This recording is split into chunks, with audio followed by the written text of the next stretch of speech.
O Senhor esteja convosco. Ele está no meio de nós. Proclamação do Evangelho de Jesus Cristo segundo Mateus. Glória a vós, Senhor. Depois que a multidão comeu até saciar-se, Jesus mandou que os discípulos entrassem na barca e seguissem à sua frente para o outro lado do mar, enquanto ele despediria as multidões. Depois de despedi-las, Jesus subiu ao monte para orar a sós. A noite chegou e Jesus continuava ali sozinho. A barca, porém, já longe da terra, era agitada pelas ondas, pois o vento era contrário. Pelas 3 horas da manhã, Jesus veio até os discípulos, andando sobre o mar. Quando os discípulos o avistaram, andando sobre o mar, ficaram apavorados e disseram: "É um fantasma", e gritaram de medo. Jesus, porém, logo lhes disse: "Coragem, sou eu. Não tenhais medo." Então Pedro lhe disse: "Senhor, se és tu, manda-me ir ao teu encontro, caminhando sobre a água." E Jesus respondeu: "Vem." Pedro desceu da barca e começou a andar sobre a água em direção a Jesus. Mas, quando sentiu o vento, ficou com medo e, começando a afundar, gritou: "Senhor, salva-me!" Jesus logo estendeu a mão, segurou Pedro e lhe disse: "Homem fraco na fé, por que duvidaste?" Assim que subiram na barca, o vento se acalmou. Os que estavam na barca prostraram-se diante dele, dizendo: "Verdadeiramente tu és o Filho de Deus." Após a travessia, desembarcaram em Genezaré. Os habitantes daquele lugar reconheceram Jesus e espalharam a notícia por toda a região. Então levaram a ele todos os doentes e pediam que pudessem ao menos tocar a barra de sua veste. E todos os que a tocaram ficaram curados.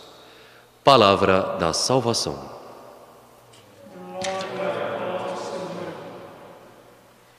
Ave Maria, cheia de graça, o Senhor é convosco. Bendita sois vós entre as mulheres e bendito é o fruto do vosso ventre, Jesus. Mãe de Deus, rogai por nós, pecadores, agora e na hora de nossa morte. Queiram sentar-se um instante, por favor. Vemos a atitude nesta primeira leitura, a atitude de Maria e Arão, irmãos de Moisés, que por um pecado de inveja em relação a Moisés, que tinha este contato direto com Deus, e com um pretexto, dando uma desculpa totalmente secundária, porque ele tinha se casado com uma mulher etíope, aproveitaram disto para ter uma atitude de rebeldia e uma atitude de inveja em relação a Moisés, a ponto de dizer assim: "Não falou também Deus por meio de nós?" Como que dizendo, não só ele é o escolhido de Deus, nós também somos, nós também temos o nosso contato com Deus, como que menosprezando, querendo diminuir aquela predileção que Deus tinha em relação a Moisés.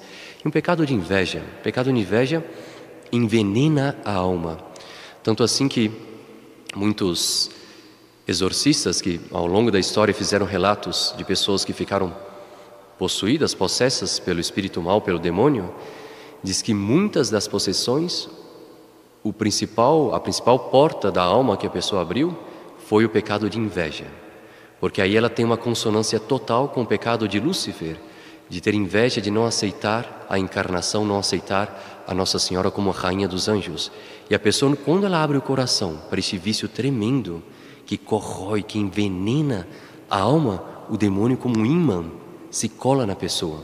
Ele tem uma liberdade de ação sobre aquela pessoa que abriu o seu santuário da sua alma por um pecado de inveja e permitiu que o espírito maligno ali entrasse.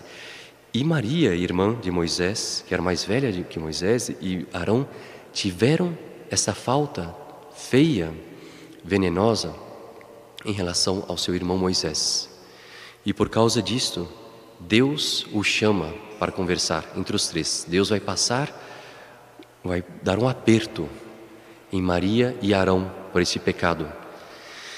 E vai deixar que Maria fique leprosa por esta falta, por esta inveja. Isso vai resultar depois num pedido de perdão Aqui resumindo a história, temos pouco tempo, a missa começou um pouco tarde, mas o próprio Arão, vendo a pele de Maria que ficava branca, o sangue de circular, em breve ele percebia que a pele começaria a cair, próprio da lepra, não? Ele se desespera e vê, meu Deus, e agora? E pede suplicante a Moisés, que até então ele tinha desprezado, vai ser através de Moisés que ele vai suplicar a cura de Maria. E muito bonito, um aspecto, um ensinamento muito interessante que vemos também no Evangelho. Muitas vezes, quando nós queremos ser independentes daqueles enviados de Deus, queremos ser donos dos nossos narizes e agir longe de Deus, longe daqueles caminhos que Deus quer que nós tracemos. Aqui no caso deles, era seguir a voz de Moisés, era admirar a Moisés. Tiveram essa atitude de inveja, Deus permite um castigo por misericórdia. Essa lepra é fruto de uma misericórdia, para que se dessem conta de que andaram mal e depois pedissem perdão e recuperassem a cura física, a cura da pele. Muitas vezes, senhores, acontece conosco que temos essa atitude de alma errada, de ter inveja, e a nossa pele não fica leprosa, mas a nossa alma sim fica leprosa e necessita de uma limpeza. Por isso Deus permite que quando entramos pelas vias do orgulho, do amor próprio, de ter uma vida divorciada de Deus, que nos afundemos como São Pedro, aqui, que foi ao encontro de Nosso Senhor no primeiro instante de confiar, a ponto de sentir, de fazer parte de um milagre, caminhar sobre as águas. De repente, por um medo, por uma dúvida, ele começa a afundar. Começa a afundar para quê? Para que se dê conta que com as nossas próprias forças, para que nos demos conta que com as nossas próprias forças, nós vamos afundar.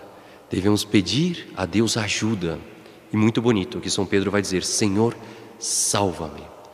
Então, senhores, se algum momento de nossas vidas percebemos que estamos afundando, pode ser, é bem provável, sobretudo se queremos ter uma vida reta e no meio dessa batalha sentimos que afundamos, pode ser que Deus permita que eu me afunde para depois erguer-me e tendo tirado-me da água, eu saia mais limpo do meu amor próprio, do meu orgulho, daquela autossuficiência onde eu penso que com as minhas próprias pernas eu sou capaz de ir a qualquer lugar. E Deus permite que eu me afunde para ser humilhado e ao subir novamente ter um trato de dependência total com Deus, como São Pedro aqui teve. Jesus logo estendeu a mão e segurou Pedro. Pedro afundou orgulhoso e levantou-se humilde. Levantou-se da força de Nosso Senhor e não da sua própria força. Então vamos pedir essa fé total, essa dependência total em relação ao Nosso Senhor e nunca contar somente com as nossas próprias forças, nunca sermos autossuficientes. Pelo contrário, um abandono nas mãos de Nosso Senhor, de Nossa Mãe Santíssima, nunca ter uma atitude de revolta contra aqueles enviados por Deus. Porque quando temos uma atitude assim, sobretudo em relação àqueles que são de Deus, não só a lepra da alma, mas Deus também permite aqueles que se rebelam contra a sua obra, contra a verdade, contra aqueles seus escolhidos, uma lepra de alma, mas muitas vezes também de corpo. Que Deus nos livre e guarde de nunca afrontar-nos a Deus, nunca afrontar-nos àqueles que são os seus enviados. Peçamos então essa graça nesta Santa Missa. Louvado seja nosso Senhor Jesus Cristo.